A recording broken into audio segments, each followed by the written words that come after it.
Hola, hola compañeros, hola tutora. Pues bueno, vamos a atender a esta situación de la tarea que corresponde a definir y a criticar un poquito la situación que nos encontramos con las expresiones comportamentales enfocadas al asunto de la sexualidad. ¿Vale? Entonces, pues vamos a hacer la tarea. A mí me gusta ser un poco más visual, soy un poquito más abierto a este tipo de hablar, que no se me da tanto el escribir, entonces decidí hacérselos en un video. Espero les guste, espero les agrade y cumpla con el objetivo, que es realmente darnos cuenta de cuál es la diferencia entre la parafilia y los comportamientos o las conductas y las expresiones comportamentales dentro de la sexualidad humana, ¿vale? Lo primero que tenemos que entender y comprender es que no debemos confundir o satanizar de repente las parafilias, porque las parafilias al fin y al cabo son comportamientos, ¿vale? En algún momento las parafilias fueron consideradas y las definieron como tal, como un trastorno, como una enfermedad del comportamiento, el cual era mal visto. Pero ¿por qué era mal visto? Pues simple y sencillamente era mal visto o satanizado. ¿Por qué? Porque rompía con la normalidad o lo que se consideraba normal dentro de los parámetros de conducta en la sociedad. Por eso es que se decía que todos los comportamientos que no fueran de manera natural o aprobados, consensuados dentro de la sociedad, eran considerados una parafilia y que eran trastornos y deberían ser tratados como un trastorno o como una enfermedad. En aquellos tiempos, todo el dominio que se tenía, el machismo, la manera de controlar, tanto de manera política como social en la familia, siempre tenía un punto muy cuadrado de manifestarse. Por lo tanto, se consideraba que la sexualidad única y exclusivamente tenía como misión la reproducción y el placer sexual. Nada más. Y que ésta debería de darse de una manera normal y natural, como era simplemente caricias, el coito y tan. Cosas más allá, como el hecho del exhibicionismo, como el hecho de utilizar artefactos o cosas diferentes, era considerado una disfunción, era considerado una enfermedad. ¿Por qué? Porque era pecaminoso desde el punto de vista en el que se estaba manifestando y desarrollando la sociedad. Entonces, las parafilias eran aquellas situaciones que producían un placer sexual sin dar a término una relación coital. ¿A qué se refería esto? Que de repente podían producir excitación, podían producir placer, pero no necesariamente terminar en una relación. Como no terminaban en una relación, se consideraban perversiones, como el hecho de la masturbación, el hecho de tener fantasías sexuales. Todo eso se consideraba una disfunción. ¿Cuál es la diferencia actualmente con las expresiones comportamentales en la sexualidad? Bueno, en las expresiones comportamentales se dice que las expresiones comportamentales son aquellas conductas del individuo las cuales le producen un placer, pero que este placer puede tener dos contextos. Un contexto que puede ser un contexto de placer erótico y un contexto de un placer no erótico. Las conductas comportamentales se basan más, se inclinan hacia el placer no erótico. ¿Qué quiere decir? Que simplemente es un gusto, es algo que me gusta a mí sentir, es algo que me motiva, es algo que me gusta tener dentro de mí, en mi interior, en mi expresión, y que me satisface única y exclusivamente a mí. ¿Qué pasa con las parafilias? Con las parafilias van más acentuados hacia el asunto del placer sexual o erótico. Cuando yo tengo esa sensación de que esta conducta que estoy realizando me hace sentir bien, pero es necesaria para que yo pueda tener una conducta sexual estable o una conducta sexual a término, entonces es cuando ya se considera como una parafilia. No necesariamente todas las parafilias tienen el término de perversión, porque muchas de ellas ahora se consideran, con toda la diversidad que hay y la apertura de la sexualidad y la diversidad de la expresión sexual, también hay más apertura a que este tipo de conductas sean más aceptadas. Ya no se pueden encajonar porque lo que es normal para una comunidad puede ser no normal para otro, pero sí es aceptada dentro de su comunidad, entonces no se considera una perversión, porque recordemos que una conducta que es repetida una y otra y otra y otra vez dentro de un núcleo seguro de personas, entonces es considerado como normal dentro de ese círculo. Tal vez no para los otros, pero al no afectar a los otros, entonces puede ser considerado como normal. Esto fue lo que empezó a motivar los trabajos de Gallou, que muy en contra de lo que en algún punto el psicoanálisis y Freud manifestaban, que solamente la sexualidad era para reproducirse y para un placer sexual y coital, él empezó a hacer indagaciones, a realizar trabajos, investigaciones de conducta humana para demostrar que no siempre era así y que no todas las expresiones comportamentales de la sexualidad deberían de ser castigadas.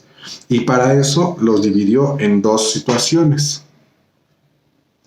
Lo dividió en que había situaciones de placer erótico y no erótico, como les había comentado anteriormente. Las de placer erótico eran aquellas que estaban exclusivamente enfocadas a motivar, incentivar o dar a término una relación sexual. Y las no eróticas, que eran simplemente un gusto, un placer, un preámbulo para mí.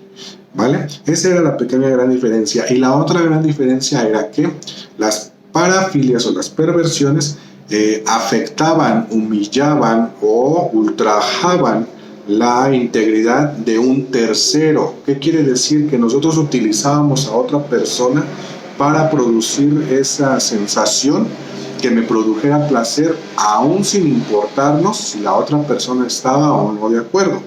En el asunto de las conductas, de los comportamientos, es distinto, porque aquí puede manifestarse la conducta y puede ser un consenso entre las dos personas de decir, a mí me agrada esto, puedo hacerlo, a ti no te molesta, y la otra persona puede decir, no, no me molesta, me agrada, o hasta cierto punto no me es como tal incómodo, y entonces al ser consensuado y al no producir una situación de este tipo, entonces ya no se considera como una perversión, ¿vale? Recuerden, todo lo que es normal para un núcleo puede ser no normal para otro, o no común, mejor dicho. Por lo tanto, debemos tener mucho cuidado al hacer los juicios desde este punto de vista. En el asunto de la situación del placer erótico y no erótico, vamos a tomar como ejemplo una situación, ¿no? Recordemos que parafilia viene del griego y su raíz griega que dice filios, que significa amor. Entonces, a toda la palabra que nosotros le pongamos a la primer palabra como tal, pedofilia, quiere decir que su raíz griega viene del hecho de pedos, que significa paidos, que es niños, y filies, que es amor. Amor a los niños significaría como tal esa palabra. Y por lo tanto nosotros podemos dividir ese panorama entre conducta y comportamiento, expresión comportamental sexual y una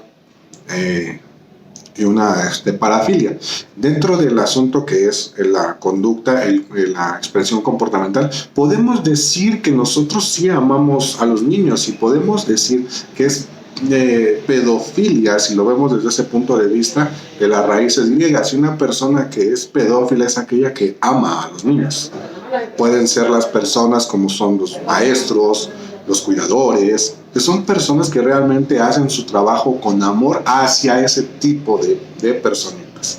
Pero viene la otra parte, ¿no? Que el pedofilia es amar a los niños y es hacer un daño con una perversión, una situación en la cual me produce un placer erótico a mí. En el primer caso no se produce un placer erótico, se produce un placer porque yo hago con gusto las cosas para enseñarle a mis alumnos, para cuidar a los niños, para trabajar en una guardería, sin buscar un daño. En el otro sí estoy provocando un daño. Esa es la pequeña gran diferencia que Gallou se empeñó en demostrar, que las cosas deberían de clasificarse y castigarse en algún momento si eso ocurría desde el punto de vista de dañar, ¿vale? De ahí 26 aproximadamente parafilias que pueden ser vistas desde estos dos puntos de vista, y eso es lo que nosotros tenemos que entender. Si a nosotros al consultorio nos llega un paciente que dice: a mí me gusta oler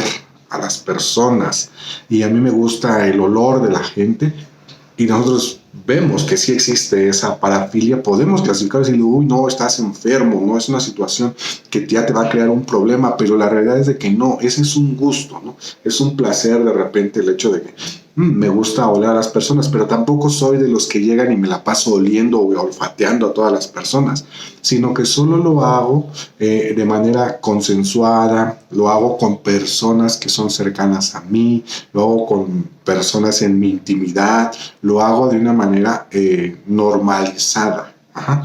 Pero cuando ocurre el asunto de que esa necesidad de olfatear a las personas, empiezo yo a invadir el espacio de los demás, o como lo manifiestan en la película del perfume, que era tanta su obsesión por el olor de las personas que incluso llegó a matarlas para obtener sus esencias y conservar su esencia, porque a él le encantaba eso, entonces es cuando se considera un trastorno. Todas las parafilias tienen esas dos polaridades. ¿Cómo nos corresponde a nosotros como terapeutas el considerarlo? Es saber si afecta, es saber si en primera su parafilia le ha conseguido, le ha provocado, le ha producido problemas con las personas, le ha hecho que pierda parejas, le ha hecho que le cueste problemas, no le cueste mucho trabajo mantener relaciones, o incluso hayas terminado siendo aislado por este tipo de situaciones, o alejado o juzgado, y que realmente esté metido en problemas por esa parafilia, entonces lo podemos considerar como una perversión y verlo desde el punto de vista de un trastorno psicológico. Pero mientras la situación veamos que no le genera el problema, que no lo hace disfuncional dentro de sus actividades, y que dentro de sus relaciones íntimas, sus relaciones comportamentales, sus relaciones sociales, esto no le genera ningún problema, entonces podemos dejarlo como una expresión del comportamiento, ¿vale? Podemos también tener otro ejemplo, como es la audiofilia, ¿no? Que podemos pensar que son las personas a las que les gusta que les digan cosas, que les griten, que les expresen, y puede ser siempre y cuando eso sea consensuado y no le genere un problema, que sea como un plus dentro de su relación. Pero también lo podemos ver eso desde el punto de vista erótico, y desde el punto de vista que no es erótico, pues podemos ver que hay personas a las que les gusta, ¿no? Que escuchar cosas, que les gusta escuchar recitales, que les gusta escuchar música, que les gusta escuchar audiolibros. Eso también es una audiofilia y no necesariamente tiene que ir enfocado a lo sexual. Eso es lo que Guyot luchó mucho para que se diferenciara y que no fuese juzgado todo desde el mismo punto de vista tan cuadrado de la percepción de lo que se considera normal o de lo que se consideraba como normal, como para que esto nos produjera un problema, ¿vale? Entonces vamos a tener mucha atención en esa situación cuando nosotros hagamos la entrevista con nuestros pacientes y nos hablen acerca de sus intimidades o nos hablen acerca de la situación de fantasías sexuales también, que también es una parafilia, el fantasear, porque una cosa es el fantasear, el creer, el soñar, el idear, que me gustaría que esto pasara para ver, y otra cosa que ya con la necesidad del placer sexual, yo trate de llevarlas a cabo y trate de que se cumplieran, y dentro de eso pues yo provoque problemas, bueno, ahí ya sería un trastorno. Mientras tanto tenemos que ser muy críticos, muy analíticos y muy pensantes, y ser no juiciosos, sino equitativos, sino equiparables y empáticos con las personas, para conocer que cada uno de nosotros tenemos gustos y necesidades muy distintas, y no necesariamente quiere decir que eso nos genere una perversión, ¿vale? Entonces, el ser perverso es el atentar en contra de alguien más. Una expresión del comportamiento no tiene nada que ver con el sufrimiento ni con la perversión de nadie más. Yo les agradezco mucho por su tiempo, espero les haya agradado mi explicación sobre las parafilias contra las expresiones comportamentales y pues bueno, seguimos en contacto, hasta luego, muchas gracias.